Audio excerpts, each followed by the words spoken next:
Welcome, everybody, to Dead Talk Live. Tonight, we welcome back Joshua Mikel. Josh, thank you for being here with us. Before we get started, Josh is starring in an upcoming movie coming out June 3rd on Epix. It's called Unhuman. That is what we are going to be discussing tonight. But before we get to that, how you doing, Josh?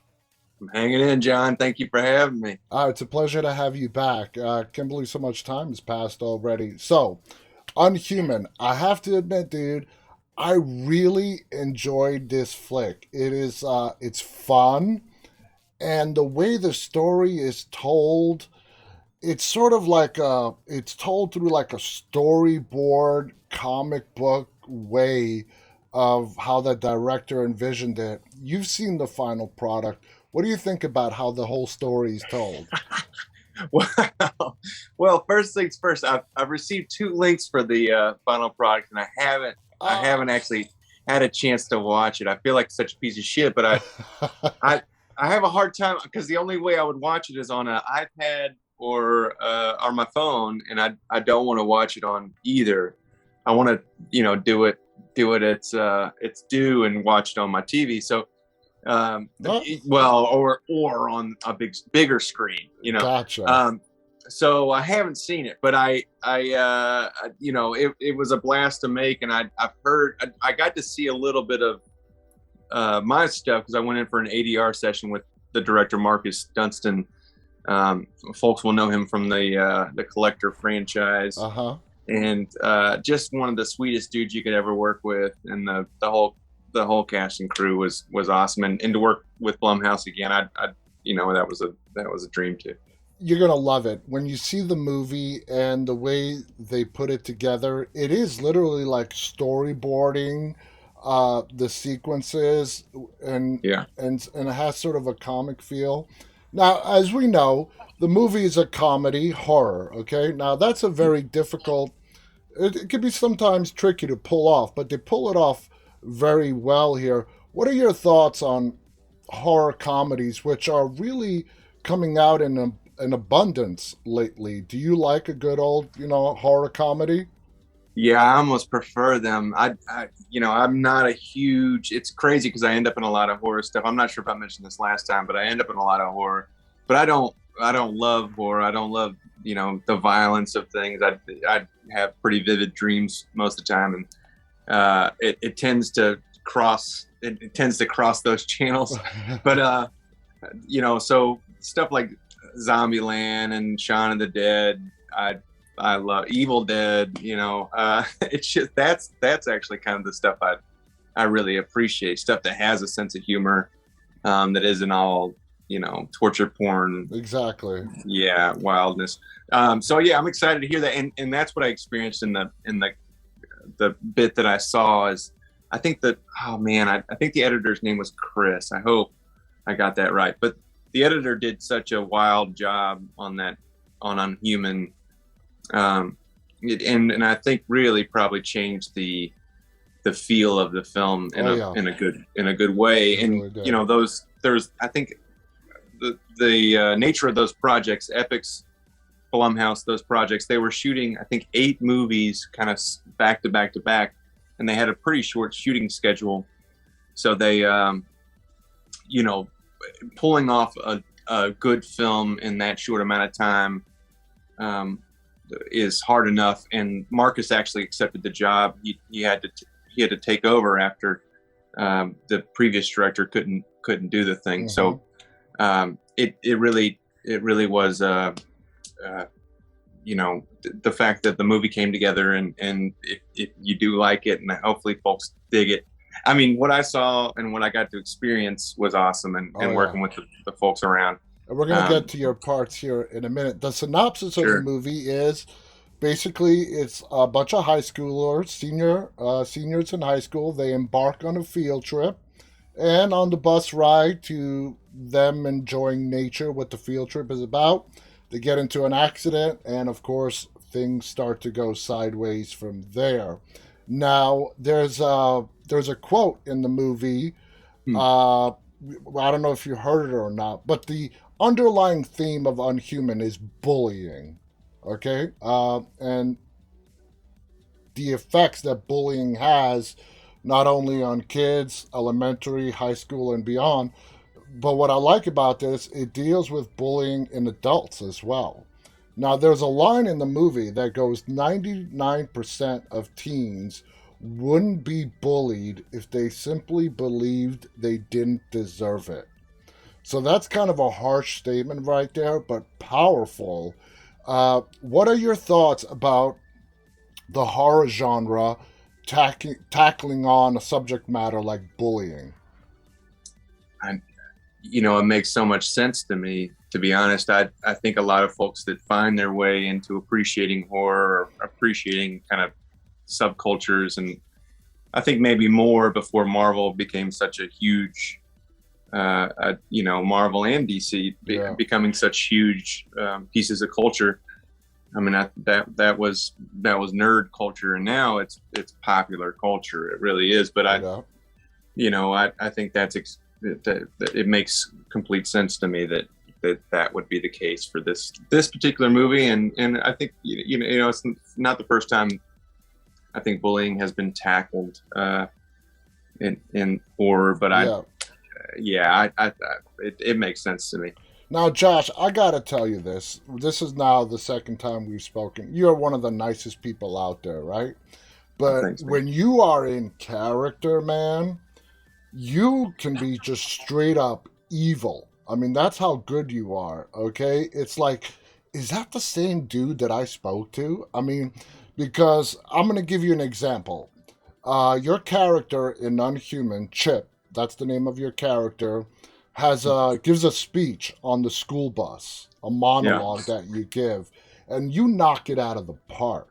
All right. Oh, thanks, man. Now, did you get that on the first take? And if you did or didn't, what kind of inspiration, like for a scene like that, what do you draw upon to bring it and have such a powerful impact on the viewers? Well, it's funny. It's wild actually, because Marcus, that was a day before edition, the monologue. Marcus told me he had written this thing for me or whatever, and I was excited to have a little bit more material. And then reading it, I was like, oh, this feels very much from Marcus's heart, and also, it feels very much from my heart. I didn't experience bullying so much as my brother did. I have an older brother, and talking about kind of like that transition of nerd culture into popular culture. My brother, I think everything that I think is awesome. That I play D&D now. I was into Star Wars and into Marvel comic. I was into more so Image Comics, because that kind of coincided with when I was growing up. But I was into all that stuff. I had a reference for all that stuff very early on because my brothers were so into it. And so I have two brothers, actually, both of which are artists. And, being, seeing how they experience life and, I was able to kind of cherry pick the cool aspects of those cultures, and walk away talking about having conversations about the Watcher or whatever, and being able to have conversations about deeper Marvel stuff or deeper nerd culture stuff, because my brothers they so studied those worlds, but they were my older brother John, I think, was picked on and suffers from severe depression, and so it all makes sense in experiencing the ways that they were picked on, and the types of people that picked on them. That I think that all came out. It felt very personal to me. And it was wild because that is one of the.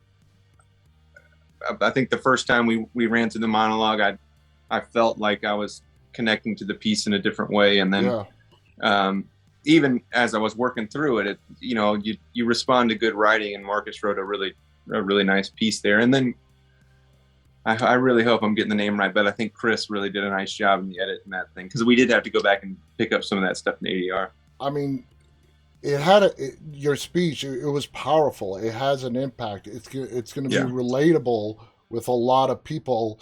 Not the speech itself so much, but the way you deliver it, and that's why I had to bring that up. So Chip, your character, obviously was bullied when he was in school. He's a Yeah. little bit older than the high school seniors. Uh, is your brother's story what you used as inspiration to sort of help you fill a backstory for what Chip is all about and why he's doing what he's doing? No, I don't think my brother would ever got to the point where he was. I don't want to spoil Yeah, anything. Yeah, exactly. Yeah, yeah, I get exactly. you. Yeah, but I don't.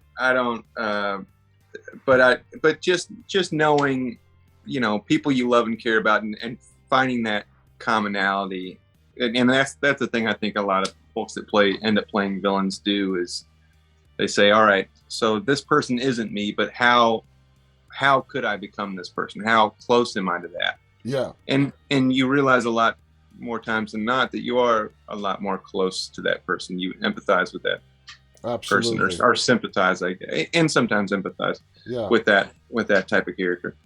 Now, you have made a very successful career of playing the bad guy, but underneath that, umbrella of the bad guy, there are different types of bad guys that you have played. You have the Chips, who is a product of his being bullied and upbringing. You have people that you've played who are just flat out mean, and so on. Do you approach every antagonist role that you take on, trying to figure out what really is their driving force to make them be the way they are, whether it's they're born that way or a product of their environment? Yeah, I think most of the time I try and find something that I latch onto in the dialogue, and say, all right, what do I identify with here? Like, I'm not a murderer, I'm not a rapist or a drug dealer, but what are the things? What are the things the thoughts that have crossed my mind, and my better angels got the best of me and defeated Yeah, those things, and I talk about it occasionally, like, driving is when I'm my biggest piece of shit, and a lot of people are, is, because you have this this wall of glass and metal in between you, and you're also driving a deadly weapon, so yeah, it's like it's like having a gun in your hand and pointed at everybody, and so you think the worst thing, oh, this piece of shit pulling up on my left, like, yeah. you are passing me on my fucking, like, I was driving back from Savannah today, and just thinking about, like, this piece of shit going slow in the fast lane, and this piece of shit passing me on my right. And, like, you don't know how dangerous that is, man. And, like, you got your phone in your hand the whole time, like, that kind of stuff. Exactly. And yeah, we all have that stuff, I think. And I think the more you deny that you have those things, the more you become someone who doesn't understand themselves and hates themselves because they don't embrace those parts of themselves. Absolutely, I completely agree. In Unhuman, it's weird. Every character in the movie has an arc. The high schoolers, everybody.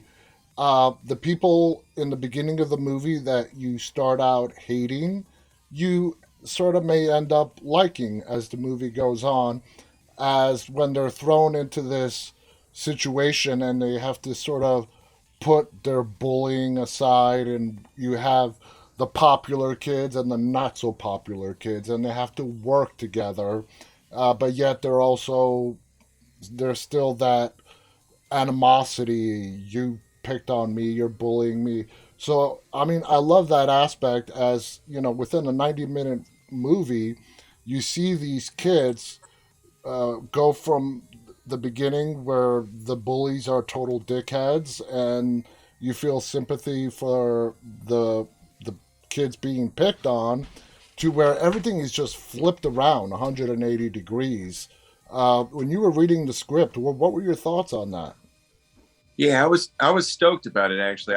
The script took me by surprise, and I think in a 90-minute film, and especially a horror film, to respond to something emotionally is pretty exciting. Yeah. And it seemed like it's an interesting take on the stuff, and uh, yeah, it's tough not to say too much about I it. know, But I know. It's hard to walk around the spoiler landmine, yeah, but the cast that they assembled, a lot of fresh faces, but they really did an excellent job. yeah, Drew Scheid played Steven. Uriah Shelton plays Raymond. yeah, Brianne Jew plays Amber. Then, of course, yourself. You're like the veteran on the set. What was it yeah. like working with everybody else, and did anybody come up and ask for advice? What was it like being on the set for the time that you were there? Well, it's wild because they're so those kids are so young, and they're so good. And oh man, Bree, I think, I mean, really knocked my socks off. And she's the lead in the film, and I just give her so much credit because she's so good, but she also is so. I sat down with her one day, and she had a whole notebook of the script, and also a notebook that kind of accompanied that script, and had worked through all the beats. And when you're doing something so quickly, I think it was a 21-day shoot or something, Mm-hmm. maybe even shorter than that. But to be the lead in something, and they ask a lot of you, and then when you're acting these scenes scene to scene out of chronology, you kind of have to connect the dots, and Yeah. that's a difficult task that I don't think there's a lot of. You don't get a lot of training for that in whatever Mm-hmm. classes you go to. You get that training when you accept a lead role in something, and so you day one you may be shooting the end of the film, and day 7 you're shooting the second scene, and you're shooting something closer to the end Yeah. later in that day because of locations and whatever else you need. So you're trying to connect all those dots in your head, and she had such a an organized approach to that. I don't. She's going to be huge. I think. I agree. I don't see there's any way that she will not succeed in this It's definitely, business. and She's so and she headstrong. and she put on a hell of a performance. Now, in the time we have left, in the few minutes, you have done a lot of stuff since you're a very busy guy. You 50 States of Fright. You've appeared in that, and we actually had the writer and directors of one of the segments on that. 50 States of Fright is an anthology that Yeah, came out. What was your experience working on that? that was awesome. I worked with Adam Schindler That's and Brian Nito. and Brian Nito. Yeah, Yeah, those were our Neto, guests. Nito. I don't know how he pronounces his last name. That's why I didn't say it. But Brian Neto. I think it's Neto. Neto, N-E-T-T-O. Neto. Brian, I'm sorry if we screw it up. Yeah, but those guys are sweethearts. And so I did a movie called Intruders with those guys. That was a real contained Hmm. horror film, and got to work with them again on 50 States. And that thing was originally for Quibi, and then got sold elsewhere. I think it's available elsewhere now, but What uh, the thing about 50 States is, as time passes, it's really gaining in popularity. It's yeah. becoming more and more popular. So That's cool. Yeah, I really felt like, because I think that Quibi stuff was so interesting because they tried to break it up into smaller segments that really were larger episodes, and so once people can sit down and watch those things all together, I think yeah, that really helped, and for folks to have better access to it. It's on. Is it on two? I don't know where it's available, I but see it advertised on my Roku. I Roku, believe, exactly. That's where it is. yeah, I think it might be like on the Roku channel. Yeah, It might also be on what is now called Freevee, what used to be IMDb TV. It's sure. available on several different places. You also did an episode of Creepshow. What Yeah, was it like to be reunited again with Greg Nicotero? man, that was awesome. Uh, yeah, working that show because I had auditioned for it a couple times, and then a number of times actually. And then they had that whole Marilyn Manson thing, and I had kind of committed to not auditioning for it again, and then they kind of denounced that motherfucker Yeah. and didn't air that episode that he had shot. I Yeah. had auditioned for, and my buddy Jordan Woods Robinson also auditioned for. He was on. He was also on Walking Dead, Yeah. and but yeah, to end up on the show and work with Greg again, um, that was just, it was a cool experience. And the particular episode being the season 3 finale and Mm-hmm. having the tie-ins with Night of the Living Dead, um, I just felt that was just very, very fortunate. And Christian Gonzalez, who plays the lead in that Mm-hmm. particular spot, is an awesome guy and an amazing actor, and has such a cool, like, Humphrey Bogart look. I don't Absolutely. have you caught the episode? Have you had a Oh chance yeah, to see it? yeah, yeah. Yeah, It's yeah. awesome. It's slick. It's a slick episode, and I was thrilled to work with John Harrison too, and that guy's amazing. You end up on that show, and I feel like such a piece of shit because I'm, again, not the biggest horror fan, but I know everyone I'm running into is horror legend. Yeah. So, you've got what stuff that's coming down the pipe for you that you're really excited about to come out. Yeah, I was sitting around reading this book here, Manhunt. It's the 12-day chase for Lincoln's killer. Oh. I'm working on it's Apple TV show that will, that About is John Wilkes Booth? about John, yeah, about the Lincoln assassination, and John Wilkes Booth, and I play one of the co-conspirators, this guy Wow. John Surratt Jr. and just reading through the book is it's wild. Monica Belinsky, I think is how you say her last name. I hope I got that right. But she was a writer on Fargo, showrunner on Fargo, and just so the scripts are so good, and the book itself, the source material is great, and I play one of the co-conspirators, and the That's story around it. People think they know the story of the Lincoln assassination, and I thought I did, at least, and there's just so much to it, well, and that's going to be a TV series. yeah, it'll be a TV series. Nice. Can't wait for That's what I'm that. working on now, and then I did a movie called They Cloned Tyrone that should be out on Netflix later this year. I did a movie called Brothers with Sam Barbacow, who directed Palm Springs, if Mm-hmm. folks know that. And that's Josh Brolin and Glenn Close and Peter Dinklage, and Brendan Fraser.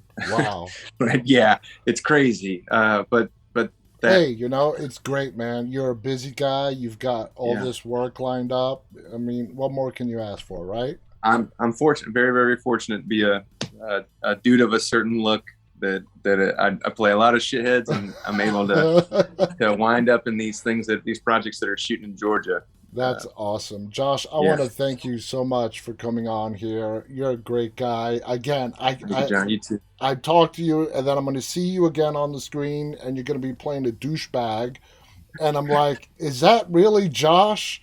Yeah, yeah, it's bad, man. You're awesome. Thank you so much for coming on here. I want to thank our audience for tuning in live, and those of you who can be watching this later on. The movie, again, is called Unhuman. It's going to be on Epix June 3rd. It's a horror comedy. There's a twist in it that is going to really blow your mind. You will not see it coming. Check it out. What you think the movie is about halfway through, it's completely the opposite. That's all I'm going to say. It's just a real big twist. So, again, Yeah, thank you to Joshua Michael. And on behalf of Josh and myself, stay safe. Till next time, stay walking. Bye, everybody. take care. Thanks, Mike.